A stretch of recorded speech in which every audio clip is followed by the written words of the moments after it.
Fala aí, pessoal. Nossa aula de hoje aí é sobre a Primeira República no Brasil.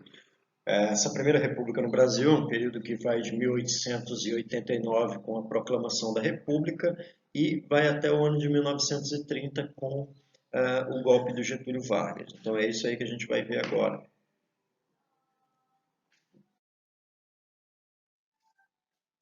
O processo ali de transição do Império para a República ele foi um processo ali deveras conturbado, né? O governo do Dom Pedro II passava por diversas crises e essas crises elas estavam estabelecidas nos mais diversos setores da sociedade. E muitas vezes esses setores acabavam ali sendo setores que davam sustentação à estrutura imperial. O governo do Dom Pedro começa a ter uma oposição relativamente alta em relação ao trabalho escravo. A própria filha do Dom Pedro II, a princesa Isabel, era contra por questões humanitárias, já que ela era muito religiosa. Então, esse já é um dos primeiros pontos. Começa a ocorrer ali um processo de conflito entre a família imperial em relação ao sistema escravista e os indivíduos que acabavam ali tendo escravos. Houve um conflito entre o imperador e a Igreja Católica, principalmente com os bispos Dom Antônio Vital e Dom Macedo da Costa, já que esses bispos eles não queriam mais receber ordens do imperador, né? Eles queriam receber ordens diretamente romanas, ou mesmo do Papa, diretamente de Roma, essa é a denominada questão ultramontana. Os bispos acabaram expulsando ali do seio da igreja padres que eram ligados à maçonaria, e isso gerou um descontentamento entre esses padres que foram expulsos, que foram até o imperador acabou prendendo os bispos, gerou todo um problema com a igreja e tudo mais, então o sustentáculo ideológico também se estremeceu a partir daí, ali pelos idos de 1870 e 1871. Alguns militares também não concordavam com o governo de Dom Pedro II, né? Alguns faziam críticas, principalmente a alguns ministérios que foram estabelecidos no governo do Dom Pedro, e isso gerou ali alguns atritos, porque eles foram impedidos exatamente de fazer isso. Havia ali um decreto do Ministério da Guerra e também do Ministério do Ouro Preto, que era o primeiro-ministro naquele momento, que os militares não podiam fazer esses atos de cidadania, já que eles eram militares e não civis. Em 1888, ali no dia 13 de maio, a abolição da escravidão. Essa abolição da escravidão desagradou os fazendeiros e proprietários de escravos porque eles não receberam indenização e eles queriam exatamente a indenização e essa indenização não veio. Então, todo esse processo acabou levando ao 15 de novembro de 1889 e, consequentemente, o destronamento de Dom Pedro II do cargo de imperador do Brasil, que exerceu esse cargo ali do período de 1840 até 1888. Foram logo nas primeiras manhãs do dia 15 de novembro de 1889 que tropas comandadas pelo Marechal Deodoro da Fonseca, mas também ali animadas por Solon Ribeiro, por Benjamin Constant, Saldanha Marinho, acabaram marchando para o Ministério da Guerra. E nessa marcha ao Ministério da Guerra, encontrou ali diversos líderes monarquistas, né? Foi estabelecido que desse momento em diante, a monarquia não existia mais. O Barão de Ouro Preto, que era exatamente o primeiro-ministro naquele momento, ele acabou ali sendo preso. Foi entregue a notícia ao imperador Dom Pedro II e foi disponibilizado exatamente um barco para que o Olinda, para que ele pudesse ir para a Europa, para o local que ele quisesse. O Marechal Deodoro fez questão de resguardar a vida do Dom Pedro, porque não queria que ocorresse o que ocorreu com a Revolução Francesa. Então pediu ali que resguardassem a vida do imperador, já que ele era amigo demais do imperador. E há quem diga que o Dom Pedro tenha recebido a notícia e pediu o apoio do Deodoro. Peçam lá para o Deodoro intervir nisso aí. E o emissário da notícia ele disse o seguinte: mas rei, é o próprio Deodoro que está fazendo essa articulação de fim da monarquia. E aí o rei teria dito exatamente o seguinte: então todos devem estar malucos. Acaba exatamente no dia 15 de novembro de 1889, depois de um golpe militar, a monarquia brasileira. Esse processo de fundação da República Brasileira, a partir ali do 15 de novembro de 1889, nós podemos dizer que ele pode ser dividido em dois momentos. Primeiro, a República da Espada, que vai de 1889 a 1894, é quando os militares tiveram influência no poder, os dois primeiros presidentes são militares, o Deodoro governa provisoriamente, depois brevemente governa constitucionalmente, e depois o Floriano Peixoto, né, que segue todo o restante do governo do Deodoro, já que o Deodoro acaba ali sendo deposto, isso nós vamos ver daqui a pouco. E esses governos aí representaram os militares, representaram em certa medida os fazendeiros, ainda não tinha muita noção do que era essa república, então muitos problemas acabaram ocorrendo. E nós temos o outro momento, a denominada República das Oligarquias. Essa República das Oligarquias ali, ela é um período que vai de 1894, com a eleição do primeiro presidente civil, Prudente de Moraes, e vai até 1930, com a destituição do Washington Luiz e a ascensão do Getúlio Vargas ao poder. Durante esse período da política das oligarquias, o país era governado ali pelos grandes proprietários rurais, pelos grandes fazendeiros, né, que acabavam apoiando ali os governos civis, tanto estaduais quanto os governos nacionais, o governo central nacional.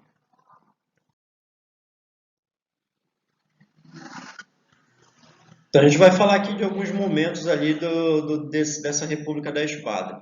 Nesse primeiro momento, denominado de governo provisório, exatamente este aqui, ó, esse governo provisório, o Deodoro da Fonseca, por ter liderado o movimento de destituição do imperador e fim da monarquia, o Deodoro da Fonseca faz exatamente o quê? Ele acaba se estabelecendo, ele acaba sendo escolhido ali pelas pessoas que acabaram perpetrando a República como o presidente inicial. Ele forma um governo ali de transição, né, até que se convocassem eleições, se criasse uma Constituição, e aí ele toma algumas medidas. Primeiro, ele aboliu todas as instituições da monarquia. O que seria abolir todas essas instituições da monarquia? Todos os títulos nobiliárquicos, todos os cargos públicos, também fechou o parlamento, né? Os parlamentos o central e também o estadual. Ele anulou a Constituição de 1824, que acabava estabelecendo ali os critérios e as normas, as regras que a nação deveria seguir, e ele convocou eleição para uma Assembleia Constituinte. Essa Assembleia Constituinte ela seria responsável exatamente por estabelecer a nova Carta Magna, a nova Carta Política do país, aquilo que regeria as regras, as leis que regeriam o país. Durante o governo do Deodoro da Fonseca, foi estabelecida a política do encilhamento. Essa política do encilhamento, ela acabava sendo exatamente uma política ali que estabelecia algumas situações ali interessantes. O Rui Barbosa, ele foi escolhido exatamente para um cargo de ministro ali, né, de trabalhar uma política econômica, e a política econômica dele visava exatamente industrializar o Brasil. Aí o que fez o Rui Barbosa? Ele estabeleceu exatamente o seguinte: emprestar dinheiro de bancos, aumentar as linhas de crédito. As pessoas que queriam criar uma empresa, elas poderiam ir até os bancos, pedir o empréstimo. Se elas não pagassem, quem pagaria seria o governo. O que acabou acontecendo? Muita gente pegou o dinheiro, criou empresas falsas que só existiam no papel, venderam as ações dessas empresas na Bolsa de Valores, depois descobriu-se que essas empresas não existiam ou não valiam nada, e isso gerou uma grande crise econômica. Essa crise econômica acabou gerando aumento da inflação, certo? Esse aumento da inflação relacionado ao preço das coisas, dos produtos aumentarem de uma forma desastrosa e o poder de compra baixar bastante, falências de empresas, muitas empresas dessas nem existiam, e exatamente o crescimento da especulação financeira, né? Porque muitos levaram essas ações para a bolsa, mas não valiam absolutamente nada. Mas também no governo provisório foi estabelecida a Constituição de 1891, que é uma Constituição que ela foi promulgada em 24 de fevereiro de 1891. O que é uma Constituição promulgada? É uma Constituição que foi discutida em assembleia, né? Foram diversos indivíduos ali que fizeram essa discussão, pessoas que foram eleitas para discutir essa Constituição. Então, essa Constituição ela é uma Constituição liberal. Ela estabelecia que o Brasil seria uma república federativa, que seríamos exatamente os Estados Unidos do Brasil. A nossa Constituição de 1891 é uma cópia da Constituição dos Estados Unidos, com algumas adaptações, lógico, né? Essa República Federalista era composto por 20 estados, né, unidades da federação. Eles possuíam autonomia, né? Não havia aquela ideia de que o poder central interviesse em todas as ações do Estado. Eles tinham algumas autonomias, entre elas fazer empréstimos no exterior, né, convocar eleições, criar leis, estabelecer impostos. Também foi dividido o Estado em três poderes, né? O executivo, na figura do presidente da República, o legislativo, a partir da Câmara Federal e do Senado, e o poder judiciário, né, a partir da sua instância mais alta, o Supremo Tribunal. Houve também a defesa da manutenção da propriedade particular, ou seja, da propriedade privada, e também o estabelecimento nessa Constituição da liberdade de pensamento e associação. O sistema eleitoral, a partir dessa Constituição, funcionava da seguinte forma: o voto era aberto, ou seja, quando você fosse votar, lógico, se você estivesse e atingisse os critérios, todo mundo ia saber em quem você votou. E também não tinham direito ao voto as mulheres menores de 21 anos, mendigos, analfabetos, soldados e padres. Então, essas pessoas não tinham direito ao voto. Quem tinha direito ao voto? Homens maiores de 21 anos alfabetizados. Eram esses que tinham o direito a voto. Prosseguindo aqui, a Constituição de 1891 convocou eleições imediatas para presidente da República. Essas eleições foram indiretas, e nessas eleições indiretas que votaram exatamente aqueles indivíduos que produziram a Constituição de 1891, deram a vitória a Deodoro da Fonseca, e como vice dele, esse camarada aqui, ó, o Marechal Floriano Peixoto, né? O Floriano era o vice ali do Deodoro. O Deodoro se manteve no poder com o apoio dos militares, com o apoio dos cafeicultores, né, que representavam ali as oligarquias agrárias. Porém, o período do governo do Deodoro, que foram ali cerca de 8 meses, foi muito conturbado devido à política do encilhamento, né, ter sido desastrosa.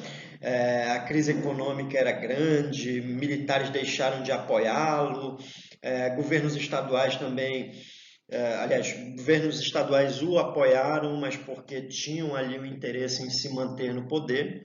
O Deodoro, devido à crise econômica, resolveu fechar o Congresso, né, justamente porque o Congresso ali queria limitar os poderes dele, e o Deodoro era monarquista, não era republicano.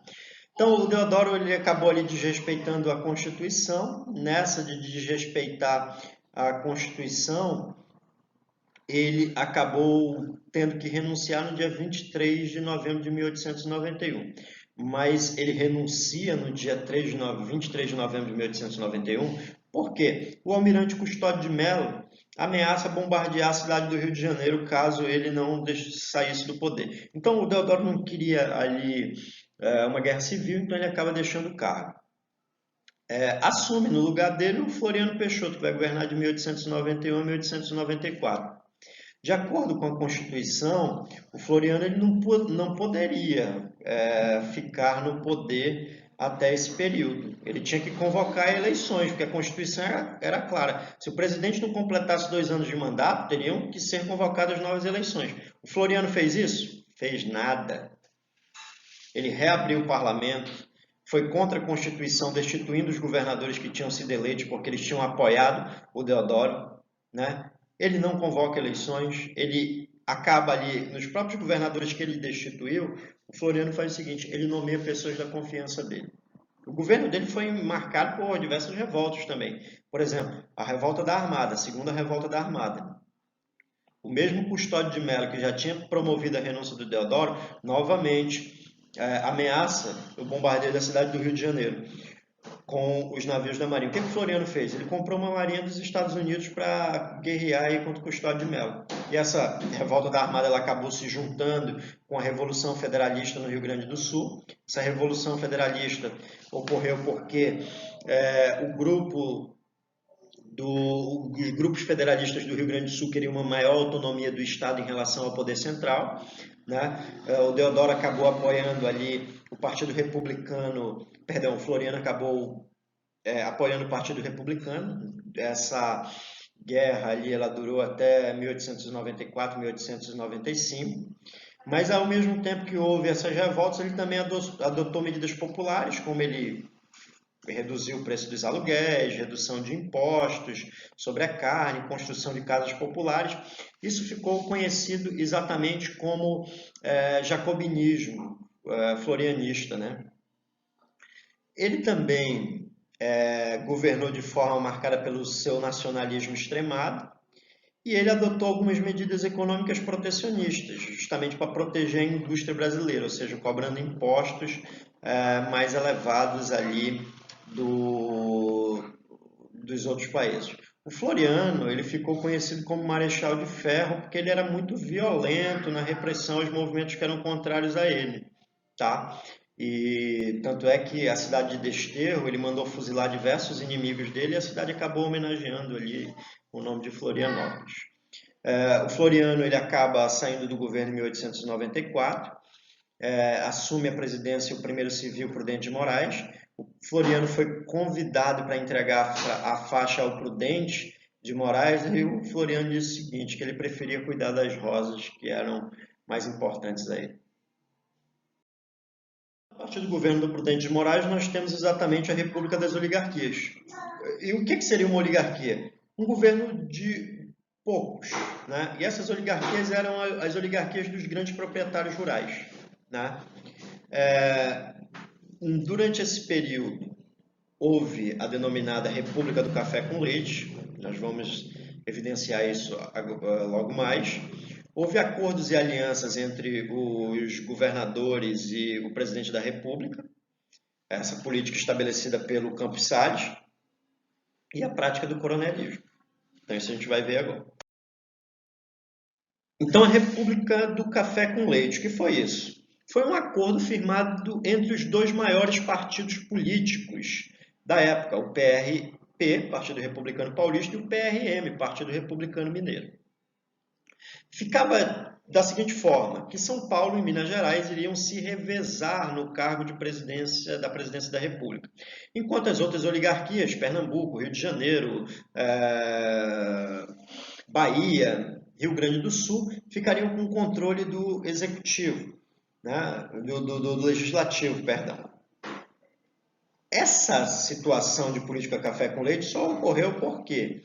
Porque houve uma manobra eficaz, principalmente do Campos Salles, de fazer com que deputados e senadores e governadores de estado pudessem dar sustentáculo a esse sistema. Se isso não fosse feito, essa política café com leite ela não teria dado certo. E por que café com leite? São Paulo era o maior produtor de café, Minas Gerais era produtor de café, mas também era um grande produtor de leite e Minas Gerais era o maior colégio eleitoral, ou seja, era um local onde existiam mais pessoas aptas a votar.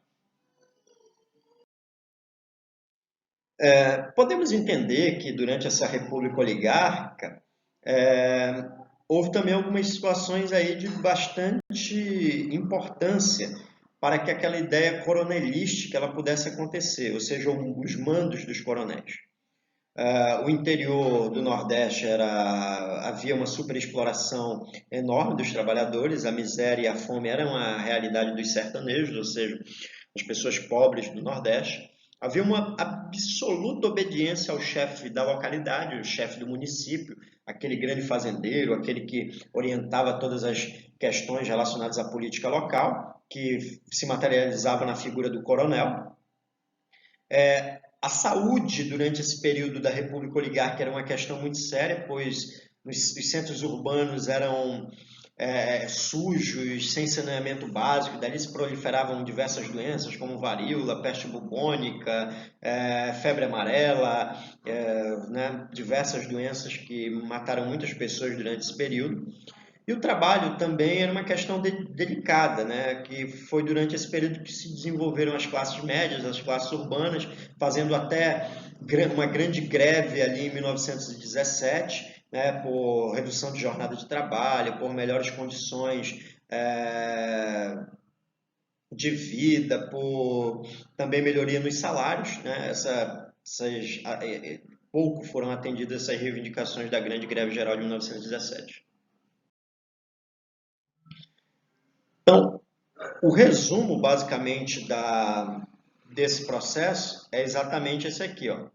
Clientelismo, que é exatamente a ideia da troca de favores entre presidente, entre governadores de estado, entre deputados e senadores. Coronelismo, que é exatamente a prática do mandonismo local, principalmente nos municípios, onde esse coronel tinha os seus currais eleitorais, ele mandava e desmandava em todos, daí a prática do mandonismo, certo? O coronelismo ele é um fenômeno político eleitoral, né, que ele ocorre principalmente ali nas instâncias municipais, como eu já disse. As oligarquias acabam tendo o seu poder proveniente sendo estabelecidos a partir daí. Esses coronéis eles tinham o controle do voto das populações rurais e as pessoas tinham medo desses coronéis, já que eles eram a ordem, eram a justiça dessas localidades mais longínquas. A política café com leite, ela tinha nome, era o coronel que fazia com que essa política ela pudesse se estabelecer. Era o apoio desses coronéis, desses grandes latifundiários, através das suas milícias, né, que combatiam qualquer levante popular, que faziam com que trabalhadores camponeses se subordinassem a eles, ao seu poder militar, né, e a partir daí a política do café com leite ela acabava funcionando. Então, essa imagem aqui, ela é muito sugestiva, principalmente porque a partir dessa imagem aqui, você entende basicamente o que era esse voto de cabresto. O voto de cabresto era exatamente o coronel determinar em quem você iria votar. Você não tinha direito de escolha, você votava. E se você votasse ou tentasse votar em alguém que não fosse do apoio do coronel, você sofreria consequências drásticas, né? Mas também nesse coronelismo havia também a questão do prestígio. Muitas vezes esse coronel não precisava nem utilizar da violência, né? Não da física, mas da simbólica ele ainda utilizava só pelo título dele de coronel. E como é que seria isso? Ele utilizaria do seu prestígio da seguinte maneira: ele também ajudava as pessoas ali na construção de barracos, ranchos, dentaduras e etc. E esses coronéis eu costumo dizer que eles tinham poderes mágico-religiosos. Por quê? No dia das eleições, os coronéis faziam pessoas mortas ressurgirem ou ressuscitarem para votar. Ou seja, eles utilizavam de fraude para que as eleições pudessem ser determinadas ao favor do candidato deles. E uma outra coisa, só podiam votar pessoas alfabetizadas, pessoas que sabiam ali ler e escrever. Mas aí o que os coronéis faziam? Eles ensinavam a pessoa a escrever o seu nome para assinar a ata. Então foram os maiores alfabetizadores do país. Lógico que eu estou sendo irônico. Em termos econômicos, essa política da Primeira República, nós podemos dizer que o café ele foi o principal produto econômico desse período, tá? A borracha ali representou o segundo produto mais importante. O café vai ser responsável exatamente pelo processo de urbanização do Rio de Janeiro, São Paulo, Minas Gerais, e a borracha será responsável pelo processo de urbanização, processo da denominada Belle Époque amazônica em Belém e Manaus. Tá? O café vai representar em um determinado momento cerca ali de 67% das exportações e a borracha no período de 1898 até 1910, 25% de exportações. Ou seja, o Brasil é um país agrário, principalmente durante esse período aí. Mas houve também o processo aí de industrialização nessa Primeira República. E esse processo de industrialização aí nessa Primeira República, nós podemos ver exatamente o seguinte. Durante muito tempo se disse que a industrialização ou o modelo brasileiro foi de substituição de importações, ou seja, que o país foi obrigado a produzir aquilo que antes importava, principalmente em crises, como a Primeira Guerra Mundial. Só que estudos mais recentes demonstram exatamente o seguinte, que a indústria brasileira ela parte de capitais nacionais. São cafeicultores que pegam e fazem investimentos em outros negócios.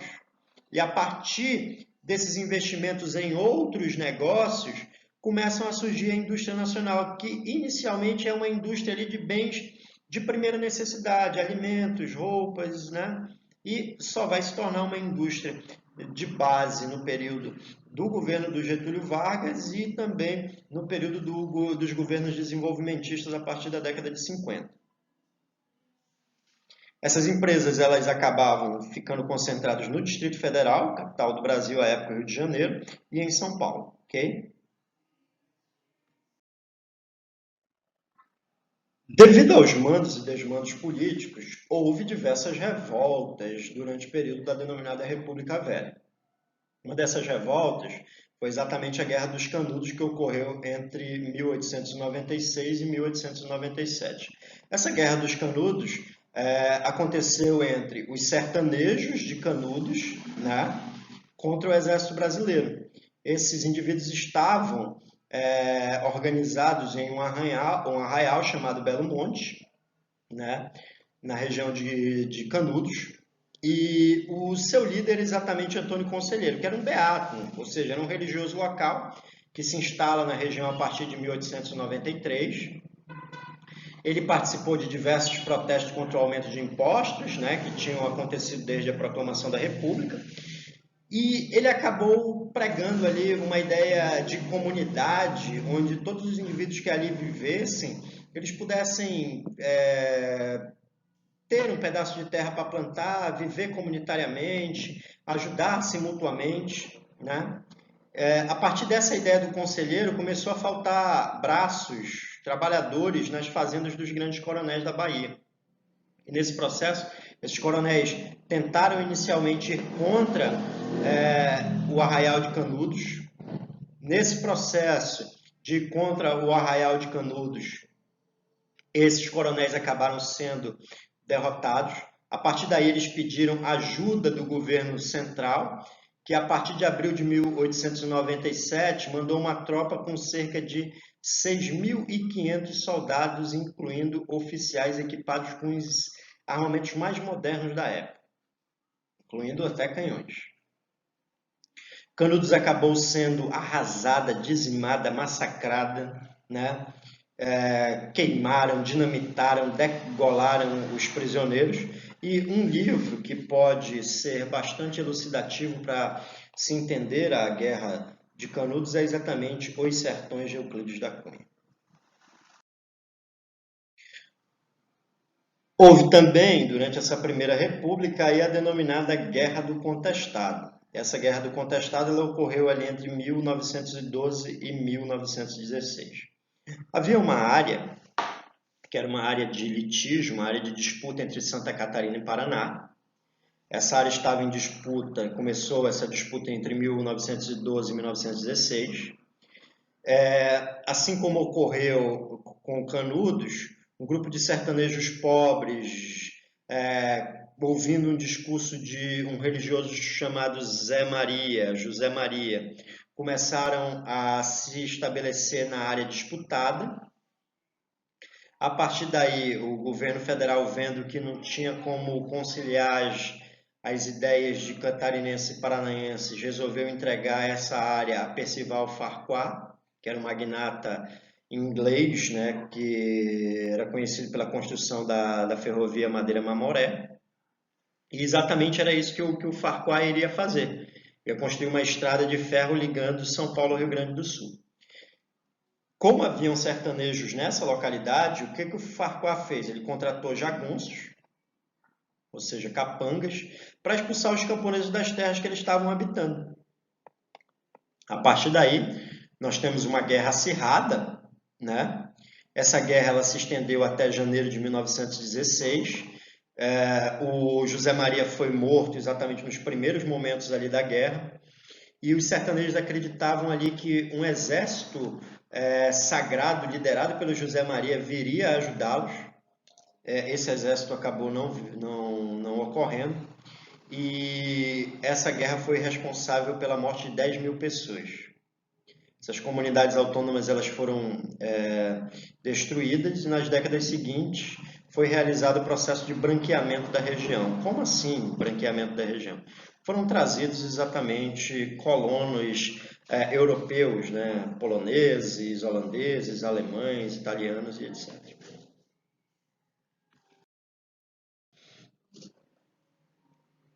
Uma outra revolta foi uma revolta urbana, chamada Revolta da Vacina, que ocorreu em 1904. Essa revolta ela ocorreu entre os dias 10 e 16 de novembro de 1904, mas ela tem que ser explicada um pouquinho antes. Quando o presidente Rodrigues Alves assumiu o governo, entre 1902, perdão, o que acabou acontecendo? O Rodrigues Alves convocou o sanitarista Pereira Passos para ser o prefeito da capital federal, para ser o prefeito do Rio de Janeiro. E aí o Pereira Passos resolveu promover um processo de urbanização e um processo de saneamento e sanitarização da capital. Então, nesse processo também ele acabou promovendo destruição de barracos, casebres, de pessoas pobres que moravam nessas localidades. As pessoas acabaram ali tendo que se estabelecer em morros esses que já vinham sendo habitados desde fim da Guerra de Canudos, quando muitos soldados pobres foram combater em Canudos e lá diziam que eles, quando retornassem, ganhariam um território. Isso não acabou sendo consolidado pelos governos e aí eles foram para o morro, né, muito parecido com que eles ficavam acampados lá na região da Bahia, lá na região de Belo Monte, o Morro da Favela, que eles ficavam acampados, e daí o surgimento das favelas no Rio de Janeiro também por causa disso. Nesse momento, a política do bota abaixo, tem até um errinho aqui, mas tudo bem, a política do bota abaixo, ela acaba sendo estabelecida, as pessoas acabam não aceitando tão bem isso, e o Oswaldo Cruz foi convidado ali pelo Pereira Passos para fazer um processo de vacinação obrigatória. As pessoas tinham medo da vacina, porque havia pouca informação sobre isso, mas a ideia era exatamente combater a varíola que matava muitas pessoas. A população se revoltou, não queria exatamente ser vacinada, botou a cidade do Rio de Janeiro de pernas para o ar, né? O governo teve que usar a força militar, acabou ali matando cerca de 30 pessoas e mais de uma centena ficaram feridas. Acabou que foi desobrigado a vacinação. 4 anos depois, houve uma grande epidemia de varíola que matou mais de 6 mil pessoas na cidade do Rio de Janeiro. Tivemos também a revolta da Chibata, que era exatamente porque os marinheiros estavam cansados ali de sofrerem castigos físicos, baixos salários, né? E o estopim dessa revolta foi exatamente quando o marinheiro Marcelino Rodrigues Menezes ele foi punido com 250 chibatadas, sem ter tratamento médico, e quando o manual dizia que ele só podia levar 25. Por que o Marcelino ele acabou levando essas 250 chibatadas? Porque ele entrou com cachaça no navio Minas Gerais. O que acabou acontecendo? Os marinheiros ficaram insatisfeitos com os castigos físicos, com o racismo, com a desigualdade social e rebelaram-se. Eles tomaram o navio Minas Gerais, eles estavam liderados ali pelo João Cândido, que ficou conhecido como Almirante Negro, né? Eles redigiram o manifesto ao presidente Hermes da Fonseca e ameaçavam atacar as cidades do Rio de Janeiro e Niterói, com os navios Minas Gerais e São Paulo, apontados para essas duas cidades, certo?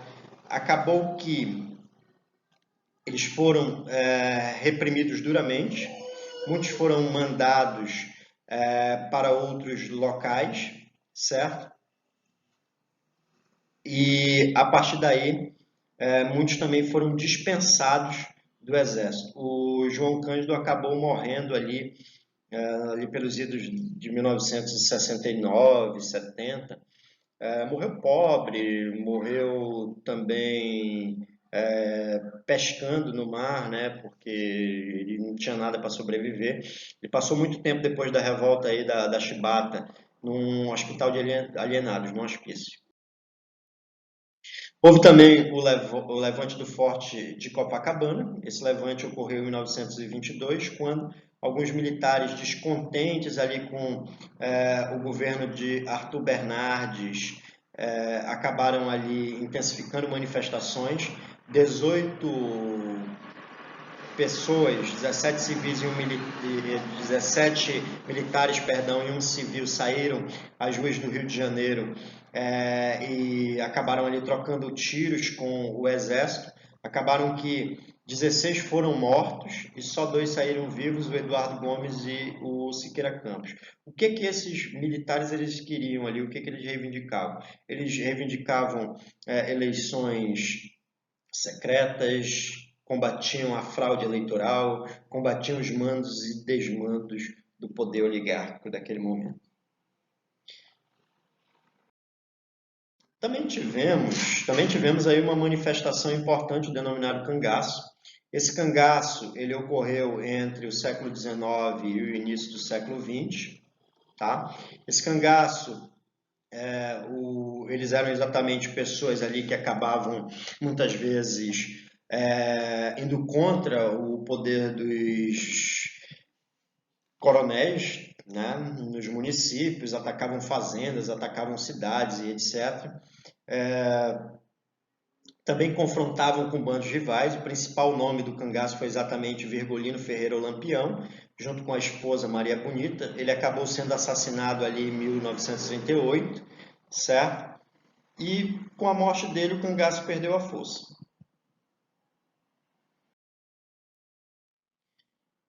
E para finalizarmos, temos aqui o fim da República Velha. O fim da República Velha se deu exatamente com a quebra, mais uma vez ali, porque já tinha ocorrido em 1910 e 1922, a quebra do Pacto Café com Leite. O presidente que estava no poder era o Washington Luiz e era um paulista. Ele deveria convocar um mineiro, ou deveria apoiar um mineiro para as eleições. Ele não fez isso. A partir daí, as eleições que estavam marcadas para 1930, ele acabou nomeando ali o seu sucessor, o Júlio Prestes. Os mineiros aliaram-se com outras oligarquias, lançaram Getúlio Vargas. O Getúlio Vargas criou exatamente uma chapa denominada Aliança Liberal.